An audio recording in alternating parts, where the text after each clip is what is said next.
ગુજરાત સરકારે દીકરીઓના સશક્તિકરણમાં વધુ એક ઐતિહાસિક પગલું ભર્યું છે।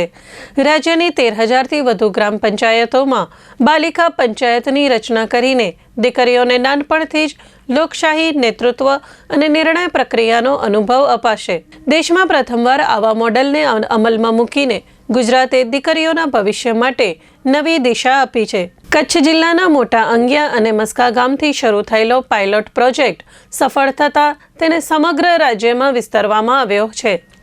મુખ્યમંત્રી ભૂપેન્દ્ર પટેલના માર્ગદર્શન અને મહિલા તથા બાળ વિકાસ મંત્રી ડોક્ટર મનીષાબેન વકીલના નેતૃત્વમાં આ પહેલ અમલમાં આવી છે।